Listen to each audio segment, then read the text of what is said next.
Glória a Deus. A paz do Senhor. Amém. Podem sentar, igreja.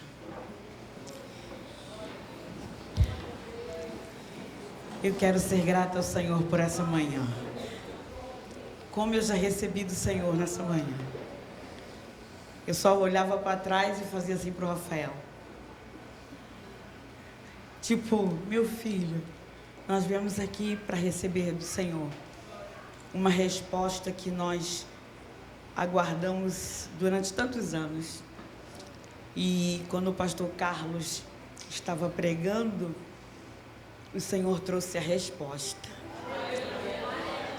Eu não sei você, mas quantas vezes a gente perguntou um porquê e por que a gente não tinha tempo para chorar.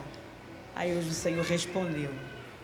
Quem não tem uma tarde de uma notícia ruim. Louvado seja o nome do Senhor. Eu quero agradecer por esse privilégio de estar aqui esse segundo ano. Eu sei que o Senhor hoje já fez muita coisa, mas ainda tem muita coisa para o Senhor fazer esse ano. E eu me senti tão honrada em poder estar nessa data comemorativa. Agradecer os pastores, pastor Leomar, pastora Raquel, muito obrigada. Obrigada pelo carinho. E de fato nosso encontro foi proporcionado pelo Senhor.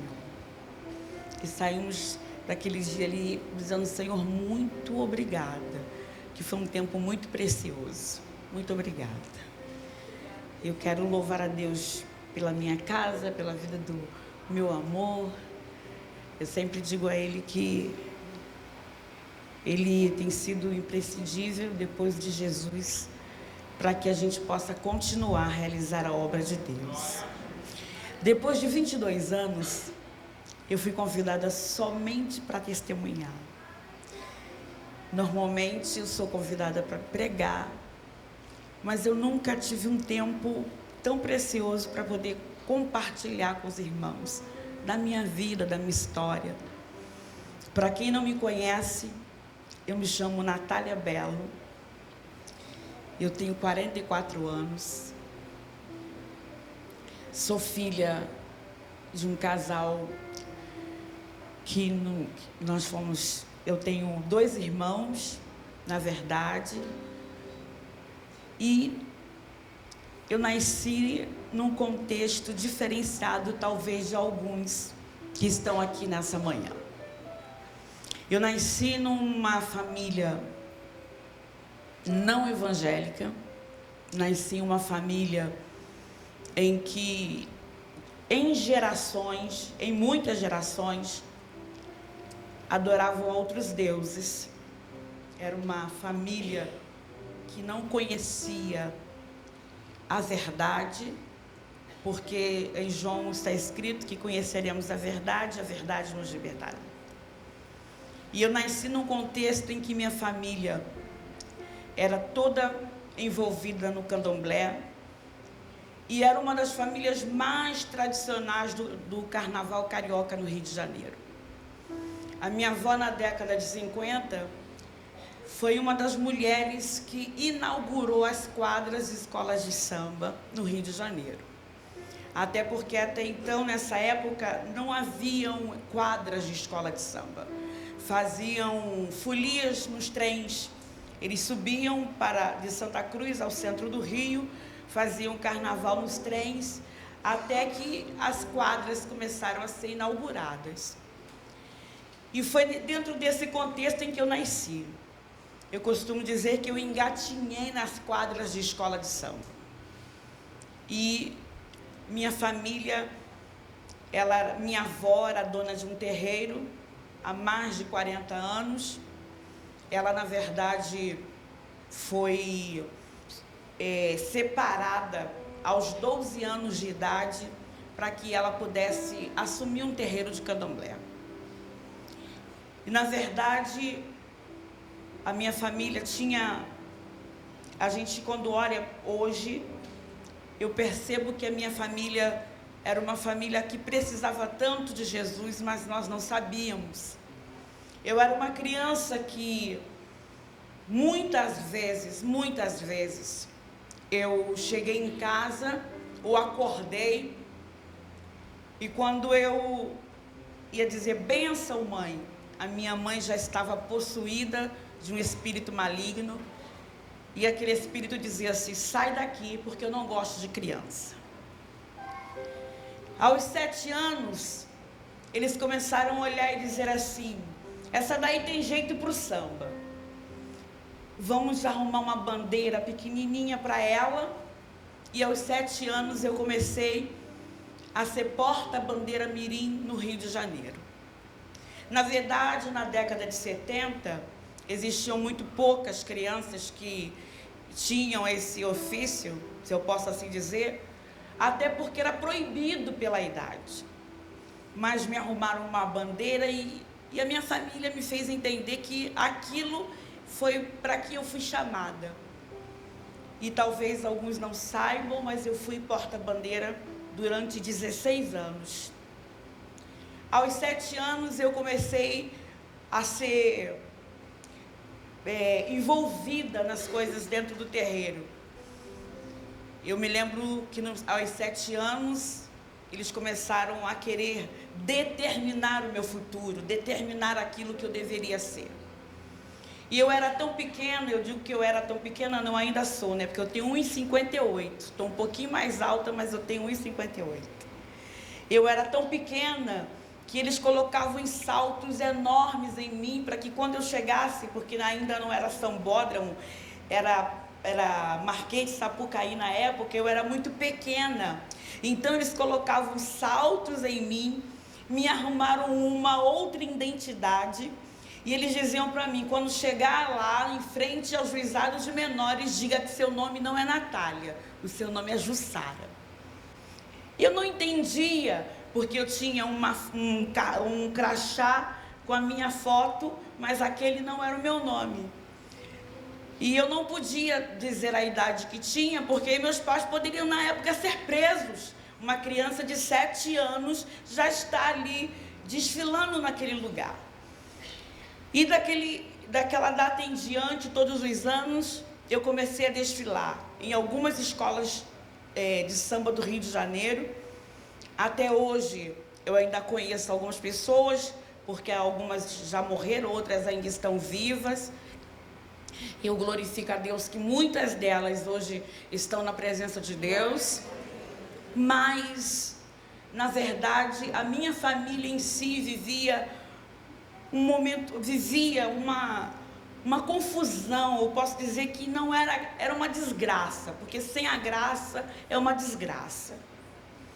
Para vocês terem uma ideia, meus pais brigavam quase todos os dias. Meu pai arrumava as coisas para sair de casa, ele ensaiava para sair de casa algumas vezes, até que ele saiu de fato. E nós tínhamos brigas, e as brigas da minha casa eram brigas tão normais que os meus vizinhos tinham medo. Eram brigas com faca, foice, enxada, gargalo de garrafa. Eram umas brigas assim. E a minha mãe, um dia determinado, ela tomou uma decisão por si. Ela determinou em si de que ela não serviria mais aos deuses estranhos. E eu me lembro como fosse agora, porque ela entrou na sala e a minha avó estava dando consulta com uma entidade, e ela disse: estou indo embora, não quero mais saber disso. E pela boca da minha avó, aquela entidade, ele disse: se for embora vai morrer. Ela disse: eu morro, mas não sirvo mais. Só que ela não teve um encontro com Cristo. Ela decidiu por si. Nos chamou e disse: vou morrer. E disse para mim, para o meu irmão: vocês vão ser cuidados pela avó, mas aqui eu encerro a minha vida. Nós achamos aquilo meio diferente. Eu tinha 13 anos, o meu irmão tinha 12, e ela ainda criava o meu primo que tinha 11, e nós ficamos assim, sem entender aquilo que estava acontecendo. E aos 36 anos, em 1986, ela resolveu, há 32 anos, ela resolveu dar uma chance para o meu pai. Ela chamou meu pai e falou: vamos reconstruir a vida, a gente tem filhos para criar, e a gente se gosta, a gente precisa estar juntos. E minha mãe resolveu fazer uma festa da reconciliação. Ela arrumou as roupas, ela arrumou o dia, estava próximo a seu aniversário, e ela decidiu que ela ia sair para ter um novo. Só que nós passamos um dia inteiro fora de casa. Quando nós estávamos voltando para casa, o carro bateu e ela teve uma morte instantânea. Ficamos sem ela. Aos 36 anos, eu com 13, meu irmão com 12 e esse primo que ela criava com 11. Fruto desse acidente, eu passei 1 ano sem andar. Fiquei 1 ano em cima de um leito. Eu fiquei com as 2 pernas engessadas, sem movimentos nas pernas. E a coisa mais estranha para mim até então é que eu não conhecia o meu pai de verdade. Não sabia quem era o meu pai. Eu conheci o meu pai pela boca da minha mãe. E eu sempre digo isso, que eu vivi com um estranho, porque foi o estranho que passou a me dar banho no leito, foi um estranho que me dava comida na boca, foi o estranho que trocava as minhas fraldas. E eu olhava tudo aquilo que para mim parecia que não era uma realidade naquela época. Eu era muito criança, mas a minha mãe era muito minha amiga. Quem nos conheceu de fato sabe que, tanto que no dia que a mamãe morreu, ela morreu, nós estávamos vestidas com o mesmo vestido, com o mesmo sapato, com a mesma bolsa, com tudo igual. Nós tínhamos uma comunhão que, naquele momento, eu fiz muitas perguntas a Deus, sem saber que Deus existia. E eu ficava assim: mas por que ela foi embora? O tempo passou e eu continuei ainda sendo porta-bandeira. Aos 12 anos eu recebi um convite, e esse convite foi para gravar o primeiro Globeleza, porque não existia o Globeleza ainda. E não é aquela estrutura da Globeleza, daquela mulher que apareceu logo após nua, dançando. A estrutura das primeiras gravações do Globeleza era uma moça que dançava com uma bandeira da Rede Globo. E eu era aquela moça que dançava com aquela bandeira. E eu fiz na verdade, acho que eu gravei 3 a 4 anos direto o Globeleza. Só que de repente começou uma outra história na minha família. E que história era essa? De que alguém precisaria assumir o terreiro, porque já vinha passado da minha tataravó para minha bisa, para minha avó, para minha mãe, que foi interrompida, e agora alguém precisava assumir essa posição. E eu costumo dizer que eu comecei a ser preparada mentalmente para esse momento. E existiu um ano que eu fiquei muito doente, e eu disse para os pastores que em 94, assim que eu terminei de desfilar no Sambódromo, eu olhei para trás. E quando eu olhei para trás, eu disse assim: nunca mais eu vou colocar os pés aqui. Porque eu achei que eu ia morrer. De fato, eu morri. Mas quando eu olhei para trás, eu falei: eu sei que eu nunca mais vou colocar os pés aqui. Meu pai, nesse mesmo ano, ele completou 50 anos. E meu pai era um homem alcoólatra, ele era um homem que era envolvido demais com prostituição, porque eu costumo dizer que nós não sabíamos nem quantas namoradas tinha, porque elas eram números. A gente não conhecia os nomes porque não dava tempo de conhecer os nomes. Elas eram números. E meu pai resolveu fazer uma festa. E ele disse que levaria o fundo de quintal, levaria outros grupos, e ia chamar todo mundo para fazer um pagode dos 50 anos. E meu pai trabalhava numa empresa que hoje extinta, chamada Telerge, eu não sei quantos conheceram. Meu pai tinha um bom cargo, mas naquele mês dos 50 anos não teve pagamento. Não teve pagamento. E ele já havia se casado após a morte da minha mãe. E a sua esposa disse para ele: olha, já que não tem pagamento, eu vou dizer para umas irmãs da igreja, se a gente pode fazer um bolinho, depois você marca e faz aí o que você quer. E eu me lembro como hoje que ele ligou e disse: minha filha, a gente vai fazer assim.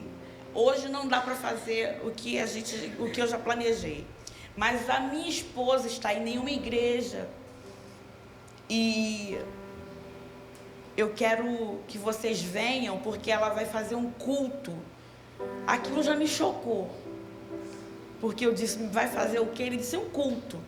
E eu quero que vocês venham e respeitem os irmãos. Venham arrumados direitinho, decentemente, porque vai ter um culto. Ok. O meu irmão disse para mim: vai você que é a mais velha e representa a família. Eu fui. Quando eu cheguei, eu me lembro que eu amei os louvores. Eu senti algo diferente.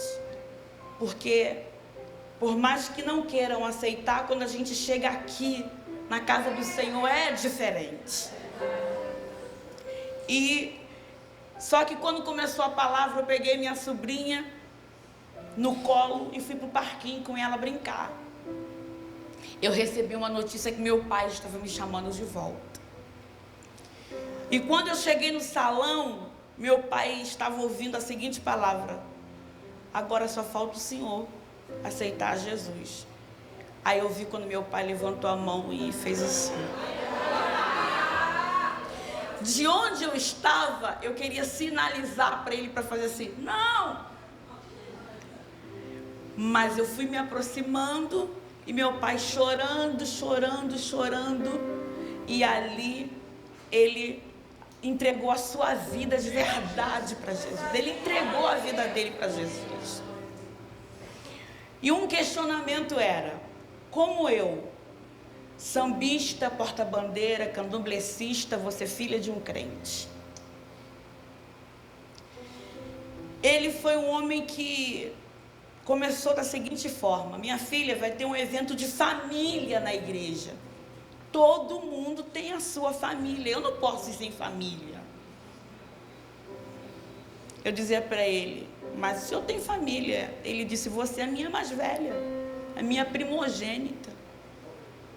E eu preciso que você esteja lá. Eu ia.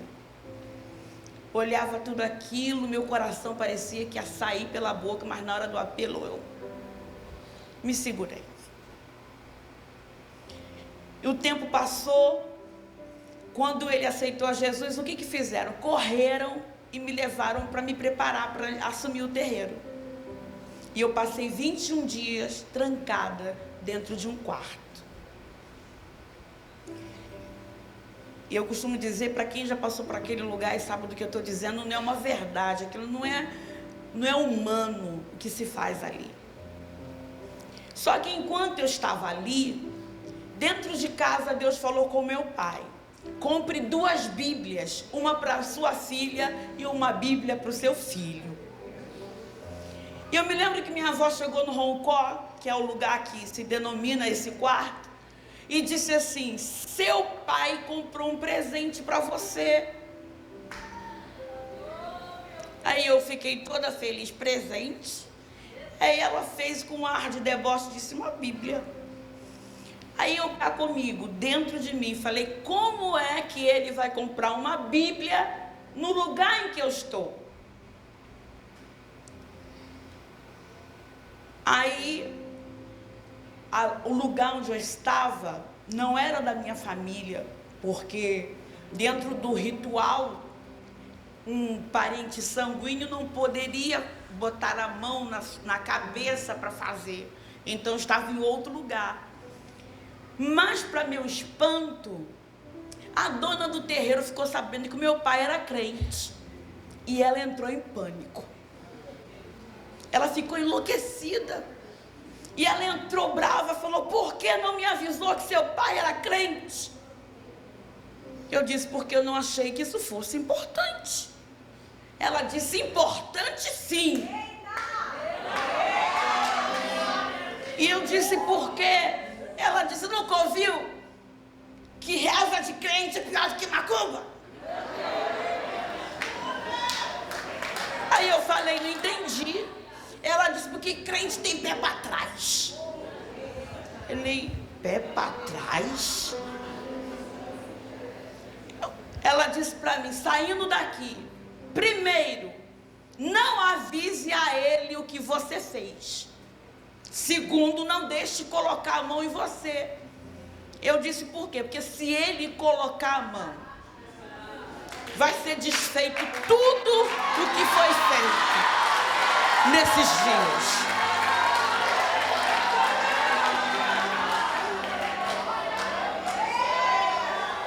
E foi uma correria. Que como eu poderia esconder do meu pai e não deixar o meu pai colocar a mão em mim? A minha casa tinha 3 saídas. Vocês imaginam como era? Meu pai entrava pela porta da frente, eu corria pela porta do lado. E eu gritava da rua, bênção, pai! E ia. E depois, o meu coração começou a ser trabalhado. Eu estava praticamente com uma vida acertada. Eu tinha uma independência financeira desde os 16 anos de idade. E eu estava prestes a me casar. E eu costumo dizer que Deus, Ele cuidou de mim nos mínimos detalhes. Eu, quando avisei papai que eu ia casar, ele disse a mim, você tem certeza disso? Eu disse, tenho. Aí eu falei, mas eu queria que o seu pastor fizesse a cerimônia. Ele disse, olha, eu não sei, mas marca para casar. Marquei para casar, no dia do casamento o noivo não apareceu.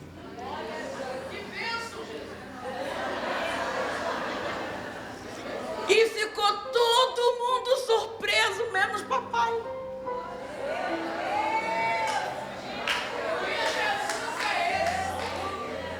E eu fiquei confusa.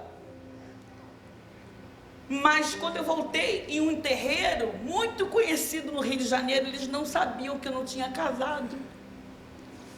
E aquela mulher disse para mim, o casamento foi lindo, né? A festa foi linda. E eu sentada do outro lado da mesa dos búzios olhando para ela. E ela foi falando comigo algumas coisas que eram mentira, não tinham acontecido. E eu me lembro que eu estava em um desses rituais e um homem, que era o que eles chamavam de pai, reverenciavam, ele me olhou e disse para mim assim, moça, esse lugar aqui não é para você, vai embora. Aí eu olhei para ele e falei, acho que ele não está bem hoje não. Passou-se esse episódio, chegou no dia do meu aniversário. E no meu aniversário, e as festas da minha casa sempre foram regadas a muita cerveja, e eu estava sentada na varanda com uma lata de cerveja bebendo, meu pai entrou e disse, vem aqui. Aí eu pensei, já sei que ele vai me dar uma bronca. Ele me sentou na beira da cama colocou a mão em mim e disse assim para Deus: Senhor, não é minha, é tua. A tua palavra diz que filho é herança do Senhor. Não é minha, faz dela o que o Senhor quiser. O que o Senhor quiser. E foi embora. Pastores, eu não sabia que Deus ia fazer o que Ele queria. Meu pai tirou a autoridade dele e disse para Deus: faz.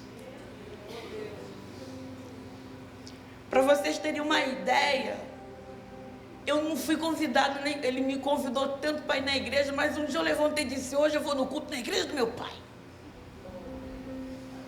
Fui para o culto, sentei. Aí ouvi a palavra, fiquei brava no começo, porque eu disse: meu pai contou a minha vida inteira para esse pastor. Ele está falando da minha vida, meu pai é fofoqueiro. Só que daqui a pouco ele começou a falar coisa que o meu pai não sabia. Meu pai não tinha ideia da angústia que eu estava vivendo, do conflito que eu estava vivendo. E eu fiquei esperando o pastor fazer o apelo, mas o pastor não fez apelo. E eu fui embora, determinada que eu ia ser crente. Fui para casa: vou ser crente, vou ser crente, vou ser crente. Quando eu abri a porta para entrar, eu ouvi quando aquela voz disse: traidor, aqui não é mais teu lugar. Eu fiquei paralisada: entro ou não entro? Surgiu em mim uma palavra na minha boca que ninguém tinha me ensinado, mas eu disse: o sangue de Jesus te repreenda. Saiu de dentro de mim e entrei. Eu entrei, não dormi. Eu não consegui dormir. Minha avó me encontra de madrugada acordada e me faz a seguinte pergunta: tá doente? Tá acontecendo o quê? 5 da manhã acordada? Eu disse para ela: tô doente não. Tomei uma decisão na minha vida. E ela disse: que decisão você tomou? Eu disse: quero ser crente. Ela regalou os olhos para mim, mas sempre foi uma mulher de muito respeito por nós. E a gente por ela. Muito amor. E ela disse assim: se é o que você decidiu ser crente, que seja. Mas eu vou te dizer uma coisa que eu aprendi desde nova. E eu disse o que é. Ela disse: cair na mão do diabo Deus tira, mas cair na mão de Deus, quem vai te tirar? Eu disse: então tá fechado, é? Se é cair na mão de Deus, o diabo não vai me tirar. Na madrugada eu arrumei uns sacos e comecei a desfazer os altares que eu mesma fiz. E comecei a encher os sacos. Desmontei todos os altares. Ela disse assim: só não mexe no que não pode, não é seu. Mas o que você colocou, você pode tirar. E eu arrumei os sacos. Quando eu arrumei todo aquele saco, eu disse assim: aonde é que eu vou agora? O que eu vou fazer? E me lembrei de um senhor da Metodista chamado Seu Jovino, que hoje já dorme no Senhor. Mas Seu Jovino, às vezes ele dizia assim: que Deus te abençoe, minha filha. Quando ele conseguia nos ver, ele dizia: posso fazer oração? E a gente às vezes dizia assim: pode. Tipo assim, anda logo, hora que é pra gente ir já embora. Ele dizia: Deus abençoa, está nas tuas mãos, amém. Seu Jovino ia embora. Naquele dia eu me lembrei de Seu Jovino. Peguei aquele monte de bolsa, pedi a minha tia para me ajudar. Quando eu cheguei 7 horas da manhã no portão do Seu Jovino, quem estava no portão? Ele. Ele disse: o Senhor. ficar no portão, porque alguém viria pedir socorro.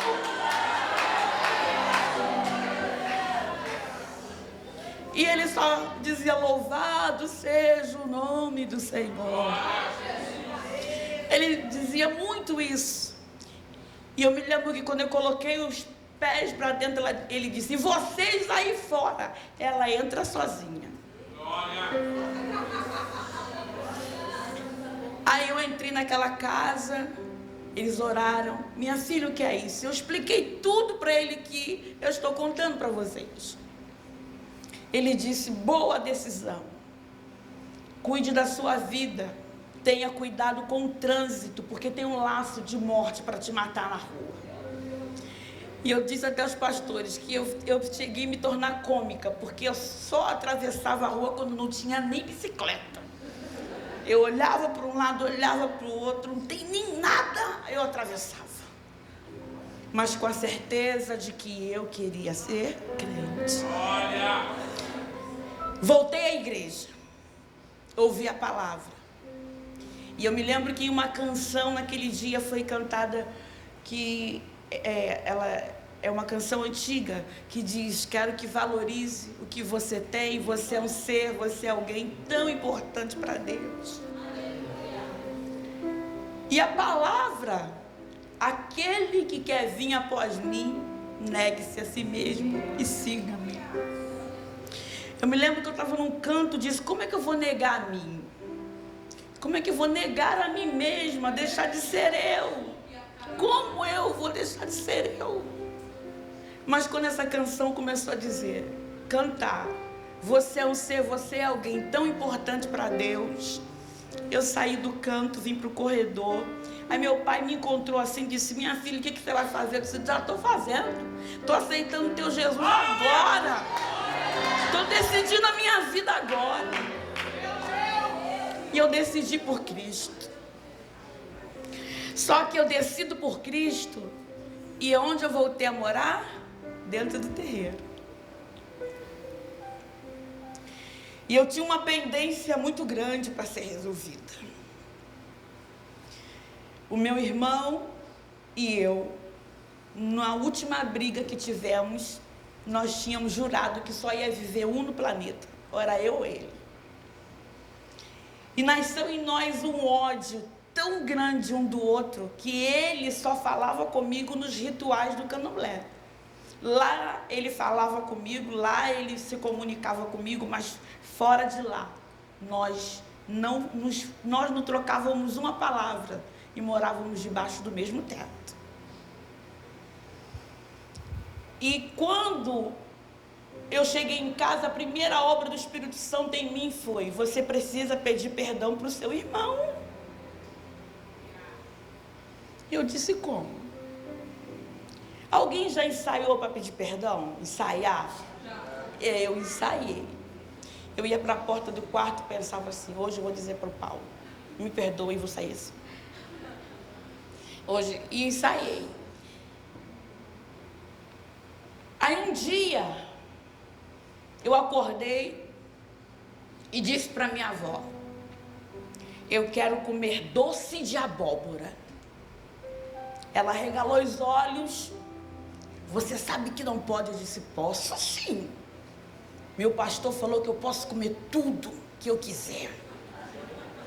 E eu não podia comer doce de abóbora desde 7 anos. Eu já estava com 21, não podia, porque era proibido. Era um alimento que eu não podia comer.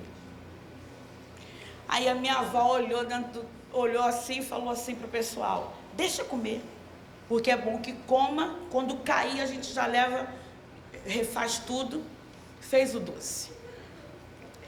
A expectativa era: quando o doce estiver pronto. O doce ficou pronto, eu não esperei nem esfriar. Peguei um potinho de doce quente, sentei à mesa e come doce. E come doce. E come doce. E eles olhando. E come o doce e eles olhando. Um olhava para o outro, não entendia, porque eu não passei mal, não empolei, não caí no chão, não estribuchei, come doce. Aí um olhou para o outro, tipo assim, comeu e não deu reação. Não falaram nada, porque eu tive que pregar para minha família sem falar. Eu tive que pregar para minha família sem uma palavra. E eles assustaram com isso. A segunda coisa era roupa de cor escura. Eu não podia usar. Aí até brinquei, eu falei, parecia até que eu fiquei viúva, mas fiquei mesmo, do pecado. Ele morreu na minha vida.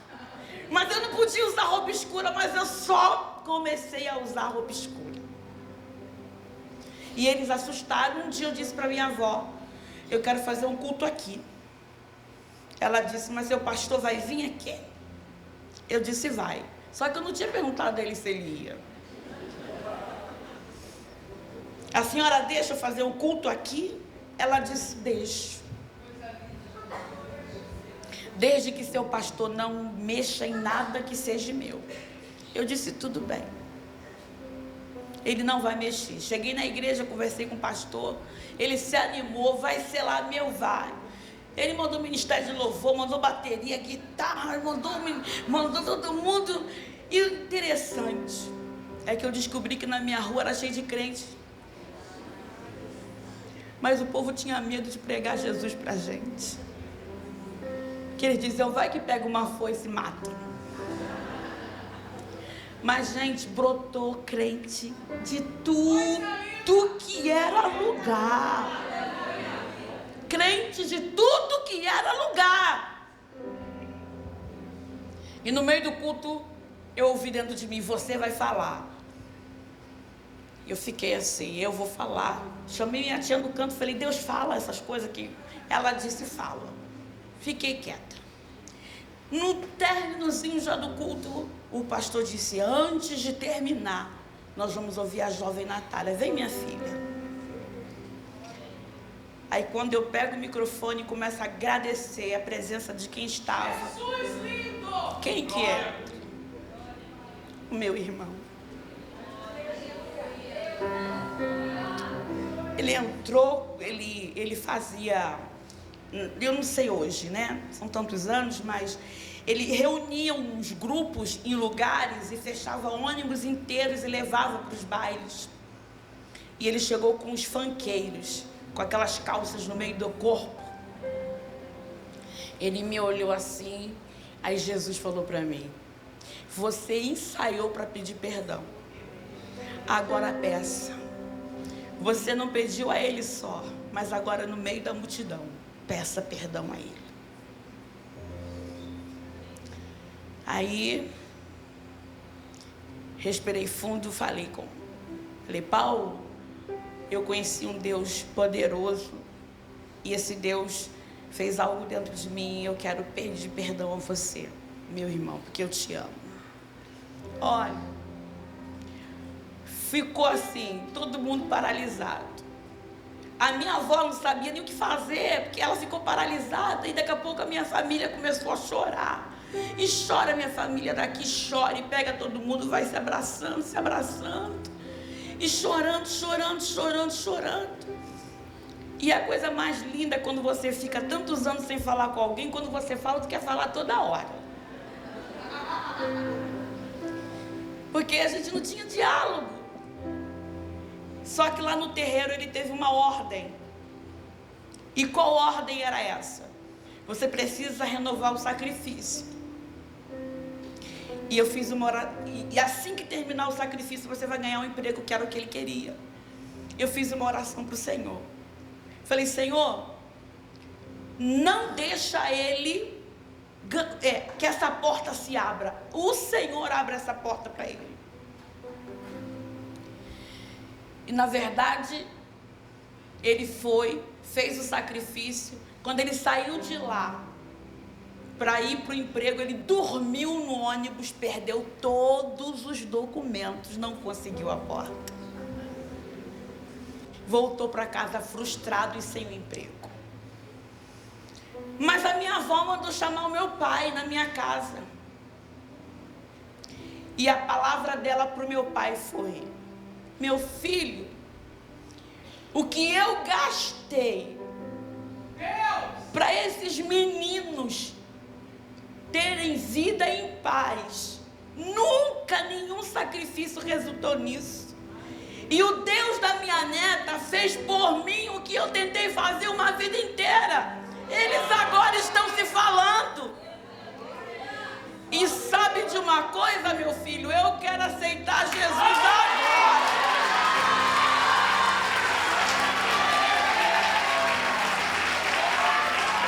Glória a Deus. Glória a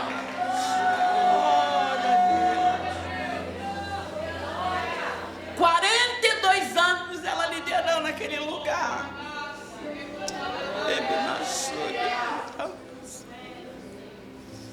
E foi um susto, porque ela aceitou a Jesus com aquele genro que também ela tinha um problema. Ela aceitou a Jesus, chamou aquele povo todo, disse: aceitei o Deus da minha neta. Aí foi aquela filha, ela foi devolvendo coisa por coisa e dizia: mas aceito o Deus da minha neta. Eu recebi muito xingamento, muita afronta, que iam fazer e, enfim, acontecer. E naqueles dias ainda, o meu irmão disse assim: diga para o seu pastor que ainda tem coisas minhas, que ela tinha tirado tudo, mas ainda tinha as coisas dele. Ele retirou também e mandou levar para a igreja. E ele disse: diz para o seu pastor que um dia eu vou ser crente. Falei: tudo bem. Fui para a igreja, ouvi a palavra. E a palavra daquela noite era sobre autoridade. Eu ouvi aquela palavra e o pastor disse assim: quem quer autoridade? Eu fui na frente, recebi aquela autoridade, fui para casa cheio da autoridade. Quando eu cheguei em casa, meu irmão estava lendo a Bíblia e ele disse para mim assim: Deus falou comigo. Eu disse: falou? Ele falou. Aí ele leu comigo o texto de Provérbios e ele disse: Deus falou comigo, Deus falou comigo. E ele foi para o quarto dele dormir e eu fui para o meu quarto. O outro, meu primo, foi para o quarto e eu fiquei no quarto com a minha avó. Coloquei a minha sobrinha no canto e fui dormir.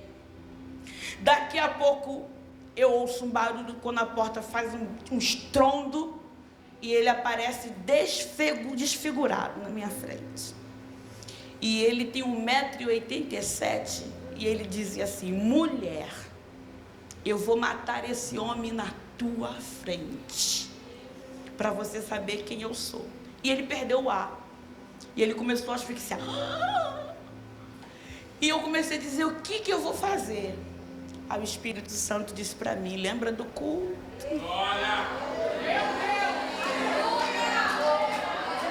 Lembra da autoridade.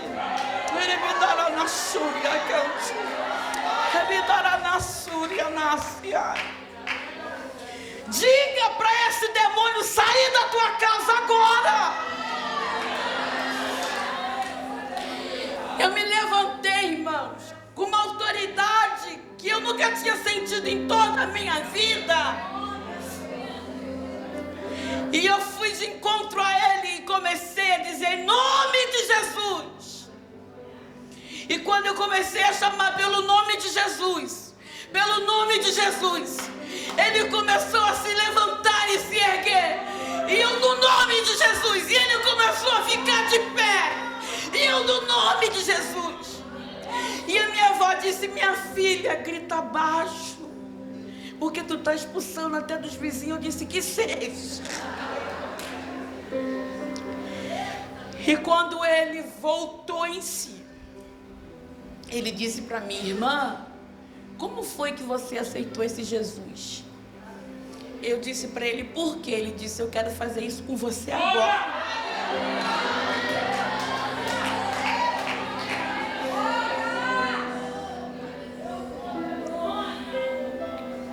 Aí eu digo que eu fiz igual papagaio, né? Não sabia o que era, irmãos. Porque eu estou te dizendo de um processo de menos de 30 dias. Eu falei: olha, meu pastor fez assim. Levanta a mão. Ele levantou. Eu disse: repita comigo. Ele repetiu. E eu falei para ele: falei para ele: agora Jesus está na tua vida. E na hora de dormir, aquele negão falou: irmã, segura na minha mão para dormir. E eu disse: por quê? Ele disse: não, porque você está bem, dorme aqui. Aí eu fiz uma cama no pé da cama dele e fiquei dormindo com ele, segurando a mão. Aí quando eu dormia, que minha mão baixava, ele dizia: tô dormindo. Dizia: tô acordada. E meu irmão se decidiu por Jesus. E o melhor presente para mim naqueles dias foi sentar à mesa com a minha família.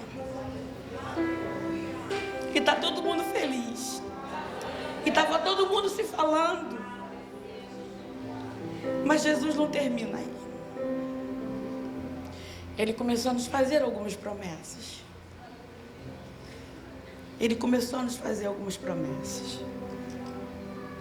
Porque quando a minha mãe morreu, alguém disse que minha mãe tinha deixado uma prostituta e um bandido, mais um para o mundo. Jesus ouviu isso. Jesus não gostou. E Jesus respondeu. E dentre as promessas, o Senhor falou que faria da minha casa uma bênção. E que levantaria pastores na minha casa. E hoje, 2017, 3 de agosto, eu posso dizer para você que eu sou de uma família sacerdotal. Porque eu descobri o que aquela mulher estava dizendo sobre os pés para trás. Ela estava dizendo que quando o crente ora, como é que nossos pés ficam? Ela estava dizendo: a oração deles tem mais poder do que eles sabem. A oração deles tem poder para desfazer e desmanchar tudo que a gente faz aqui.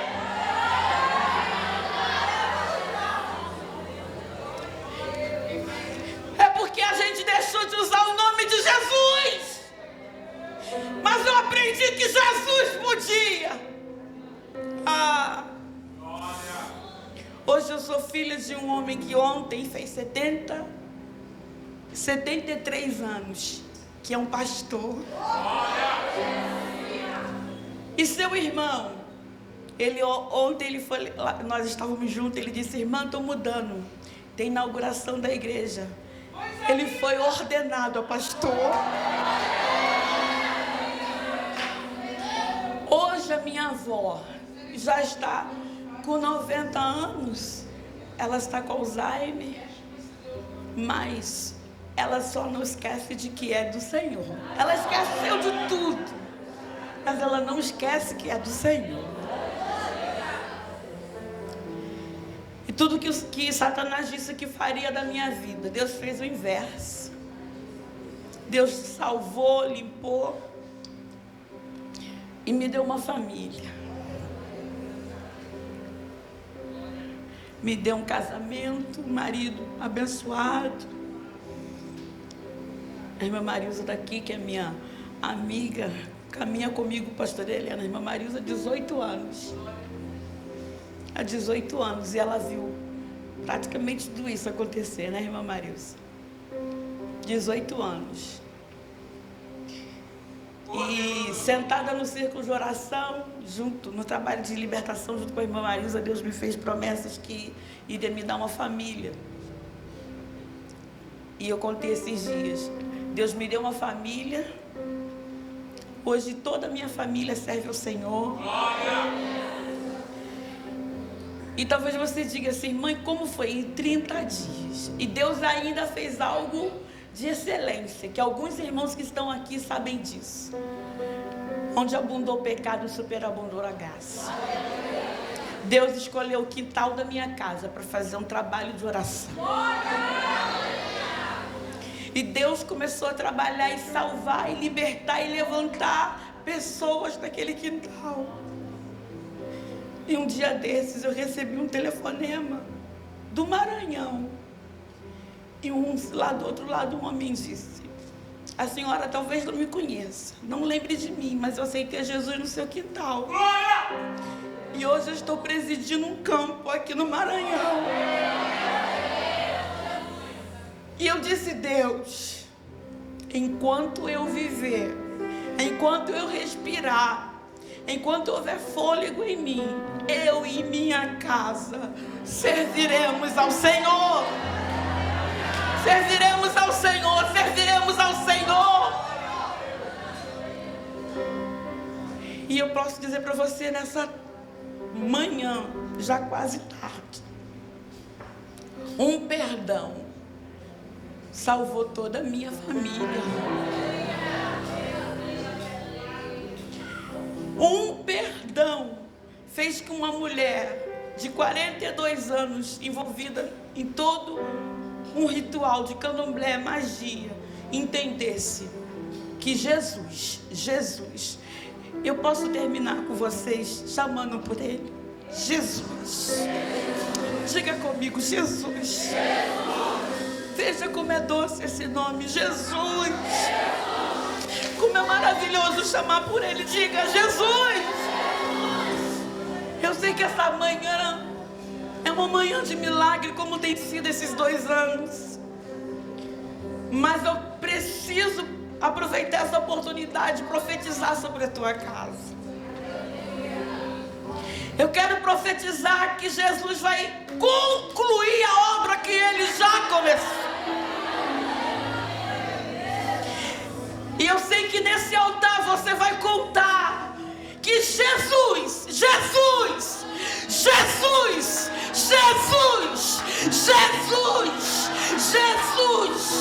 entrou lá e concluiu a obra.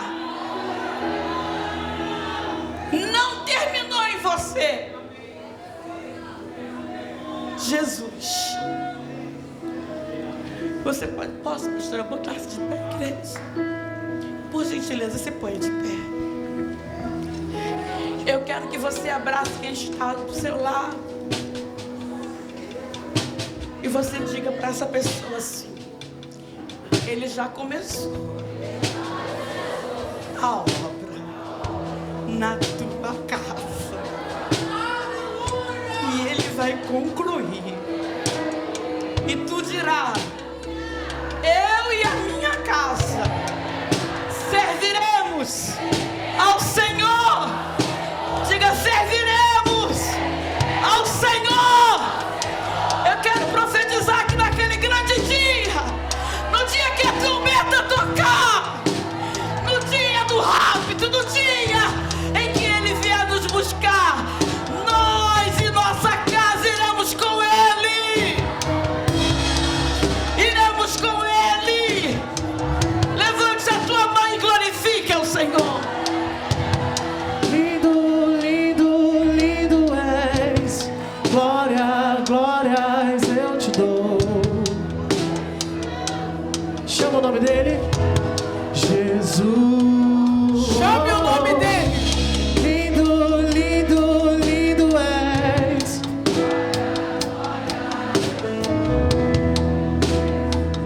Quem está afastado da casa do Pai vai voltar hoje. Sai do teu lugar e vem. Lindo, lindo, lindo és. Crê no Senhor Jesus. Glória, glória. Será salvo tu e tua casa. Vem. Jesus. Quem ainda não recebeu Jesus como Senhor, mas vai fazer isso agora. Lindo, lindo, lindo és. Glória, glórias eu te dou. Jesus, Jesus. Vem, não deixa ninguém te segurar. Leva à sala do trono, mostra tua beleza. Quero ver tua face. Me leva à sala do trono, mostra tua beleza.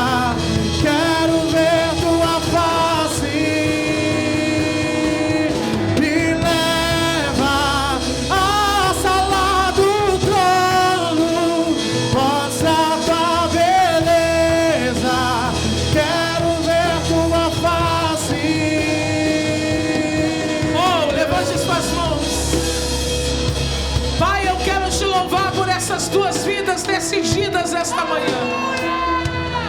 Perdoa pelo tempo que elas estiveram distantes. Tira agora do império das trevas e recebe no reino do Filho do teu amor. Torna a dar a elas a alegria da salvação. E estabelece um novo tempo, onde o teu nome seja glorificado. Nós ligamos essas vidas ao teu reino, no nome de Jesus. Amém. Aplauda o Senhor por essas vidas preciosas. Tem mais uma chegando. Pai, no nome de Jesus eu quero te glorificar pela obra que o teu Espírito está fazendo neste momento. Abraça, Senhor, a tua filha com o teu abraço de cura, com o teu abraço de poder, com o teu abraço de perdão. E que esse novo tempo que ela vai passar a viver a partir de hoje seja mais abundante do que tudo que ela viveu até aqui. Nós estamos ligando essa vida no teu reino para o louvor da tua glória, no nome de Jesus. Amém. A igreja pode aplaudir? Só quero ver você. Só quero.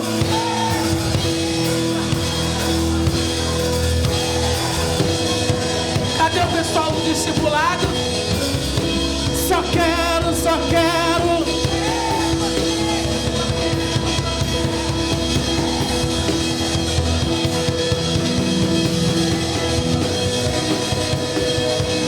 Então me leva.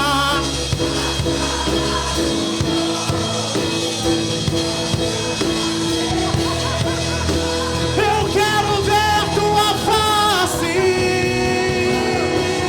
Me leva.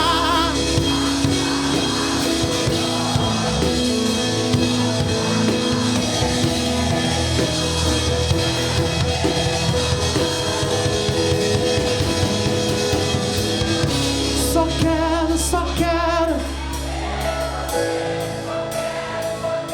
Vai sentando e glorificando, vai. Ver você. Só quero. Só quero.